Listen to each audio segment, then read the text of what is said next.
All right, welcome back to a brand new video of the targeted individual program, targeted individual experience. Just leaving. Stay a little bit longer than I wanted to because, again, like I said, the the petty, racist predators on the NY Predator Department and their civilian snitches and civilian criminals who have infiltrated every aspect of society, every place of business, every organization. Basically, turned off the. They're gonna turn back at them too. Turned off the internet. Why? Trying to get me to stay. Pam was going out tonight. And she went out tonight. I said, Pam, use the sirens again. I'm like, what's up with these people, man?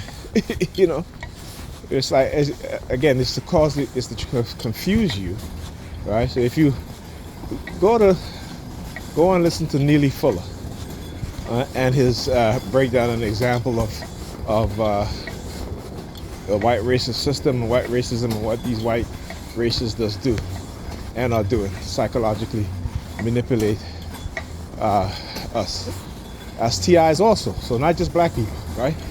But as TIs also. Because remember, I keep saying the architect of these programs, they're not black people. They're not, they're white people. They're not Asian people. All right, these are white people. These are white men, the 1%. Those who, and white women, can't forget them also, the racist ones. Okay? Oh look, all the number Pennsylvania plate, MGB 3432. It's funny how they have like all these vehicles from out of state now with the number 2 in the license plate showing up wherever I'm at, right? And they always park at some corner, right? Always in the corner, right, where I gotta turn, so it becomes very obvious, and particularly when they have me on the remote monitoring and they're using microwave and radio wave frequency to control my function, body function, whether it be my eye movement, head movement, anyhow. So again, San Diego, more text message of the San Diego Police Department, white racists talking about they don't like black people and how why is it that black people don't have any common sense? I'm like, these racist crackers know exactly why black people engage in certain things and behave in certain ways. They know. They're the one that's trying to play stupid as if because they know the vast majority of us don't know what's going on. They know that the vast majority of us don't understand white racism, what they call white supremacy, in its entirety, in its totality. We just look at the bigot white people, the ones who will deny us a job, the one who will call us the N-word. But they know that we don't think about the scientists that wake up every day creating, viruses to attack us, right? Okay, so we know that they have viruses that can attack a specific ethnic group, okay? They are designed to attack just one group of people, one ethnic group of people. We know that. So those are the ones I'm talking about. The ones within the scientific community who is building artificial intelligence and AI, and those AIs inhibit their racist mindset, right? This is why, when police use, facial recognition software, right?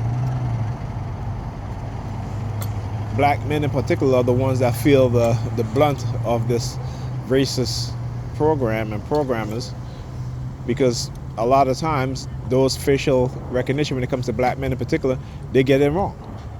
They get it wrong. And again, I'm not just saying this. This is proven. This is factual. Okay? I mean, in every industry, you look at, I remember even with the digital cameras when they came out, right? How they wouldn't exposed properly for black skins. If you take a picture of a black person, it will be severely overexposed, right? And it took a couple of years before they actually start to implement upgrade the software, the firmware, to where the software within those cameras are able to give a decent exposure for black skin. Because again, we make no mistakes about it. Black people are behind the scenes in a lot of these creations, but it's just that we're working for other people. Okay, and we may just be working on one aspect, which is a very important aspect of it, but we may not be working on the software side of it. So we may be working on the technical hardware side of it, but when it comes to the software side of it, we're not in the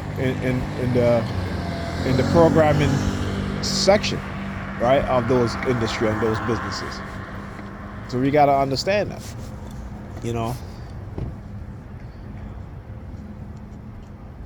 And so, this is what I talk about, what I think about, and it's not just me. There are others, black people, who understand, right, that when it comes to, the things that affects us, particularly on the technological side of it, on the scientific side of it, on the medical side of it, right, we're an intricate part of those things, but we're not in the important part, which is in management, which is on the boards of some of these companies, and the managerial positions, the head programmers, lead programmers, those that sort of things.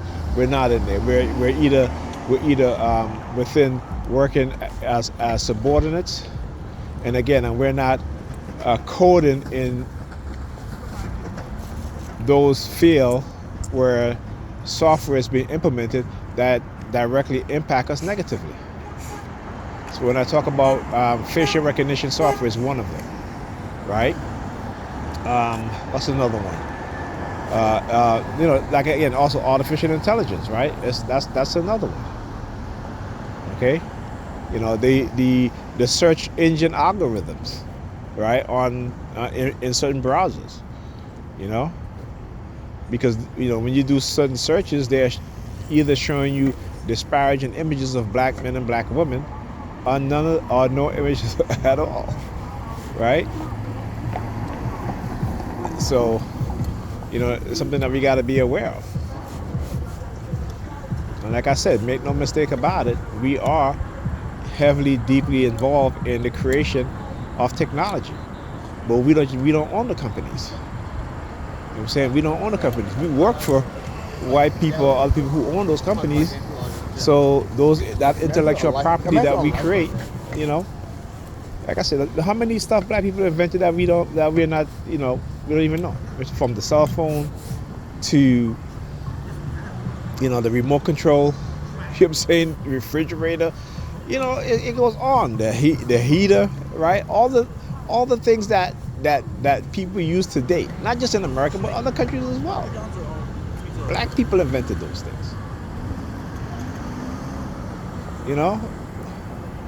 Even the atomic bomb,